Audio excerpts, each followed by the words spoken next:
Kylian Mbappé sprinting at full speed usually creates the same reaction. Nobody can catch him. The ball is at his feet, the defender is behind him, and within seconds, Mbappé looks like he's simply disappearing into the distance. But then you see another image. A young Cristiano Ronaldo, Manchester United shirt, ball pushed into space, and defenders struggling to keep up. When people think about Ronaldo's speed today, they often remember his power, but in his early years, one of his most terrifying weapons was something else: speed. So what about today? Is Mbappé really faster than Ronaldo? The answer isn't as simple as you might think. Let's start with the numbers. Mbappé is widely regarded as one of the fastest players in football. He has been recorded reaching speeds of over 36 kilometers per hour during matches, and that's incredible. But Ronaldo also reached extraordinary speeds during his prime, especially during his Manchester United and Real Madrid years. Ronaldo wasn't simply fast, he combined speed with power. But here's the problem: comparing the two directly isn't easy. Different stadiums, different tracking systems, different measurement technology, different conditions. So when you see a comparison online saying Ronaldo reached this speed and Mbappé reached that speed, those numbers may not have been recorded using the same system. And that's why one number can't tell us the whole story. Because in football, speed isn't just about maximum speed. The real question is, how quickly can you reach that speed? And this is where one of Mbappe's greatest weapons appears. His first few steps are extraordinary. Mbappé receives the ball, changes direction, and suddenly accelerates. Before the defender even understands what's happening, Mbappé is already several meters away. That's why Mbappé can sometimes look even faster than his recorded top speed suggests, because acceleration can be far more devastating than maximum speed.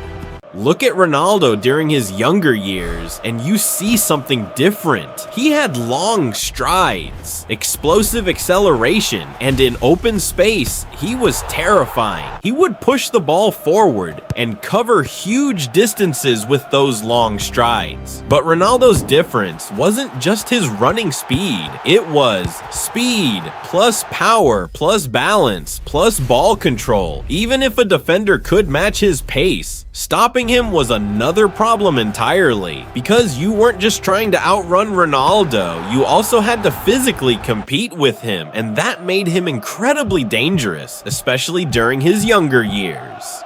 If we're talking purely about maximum sprint speed, Mbappé has a very strong case. Especially according to modern tracking data, the speeds Mbappé has reached put him among the fastest players in football. But if we change the question to who can carry the ball at high speed and use that speed more effectively to beat defenders, things become much more complicated, because directly comparing young Ronaldo with today's Mbappé isn't like comparing two identical racing cars. It's more like comparing two racing machines from different generations, different technology, different conditions, different measurement systems. There's also something most people forget: running with the ball. A footballer reaching 36 kilometers per hour is impressive, but doing it while keeping the ball under control is much harder. And this is where Mbappé is extraordinary. He can maintain control at very high speed. When he finds space in front of him, he pushes the ball slightly ahead and lets his acceleration do the rest. That's why Mbappe's speed shouldn't be thought of as simply a sprint. His real weapon is speed plus space plus timing. Ronaldo had something similar during his younger years, but he used it differently. He could attack defenders directly, change direction with a few rapid touches, and then use those long strides to create separation.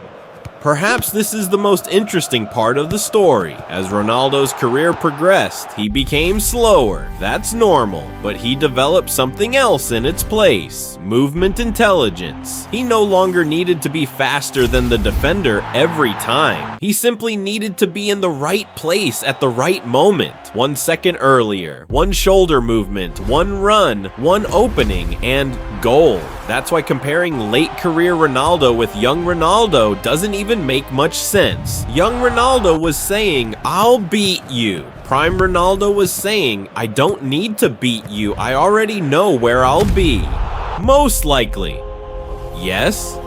Especially if we're talking about modern measurements and maximum sprint speed, Mbappe has the advantage. But that doesn't mean Ronaldo was slower than Mbappe during the best years of his athletic career. And more importantly, being the faster footballer and being the better runner aren't the same thing. Football speed is a combination of first step acceleration, explosiveness, top speed, ball control, change of direction, and intelligent timing. Mbappe is an extraordinary example of acceleration and open field speed. Ronaldo during his prime was a unique combination of speed, power, athleticism, and technical ability. So, is Mbappe really faster than Ronaldo? If we could put them both at the same age, on the same pitch, under the same tracking system, Mbappe would probably have a very good chance of winning the sprint. But that's not actually the most interesting part of the comparison, because Ronaldo's legacy was never simply about how fast could he run. His real achievement was turning speed into something much bigger. Goals, power, movement, discipline, and the ability to reinvent himself over and over again. Mbappe is now writing his own version of that story. Maybe faster, maybe more explosive, but we don't know how the story ends yet. And perhaps the real question isn't, is Mbappe faster than Ronaldo? It's this: can Mbappe sustain that speed long enough to reach the level Ronaldo maintained for so many years? Because speed lasts for a few seconds, but greatness lasts for decades. What do you think? Which player's speed was more dangerous on the pitch? Let us know in the comments below. If you enjoyed this deep dive into football biomechanics, hit that like button and subscribe for more data-driven sports analysis. Stay curious.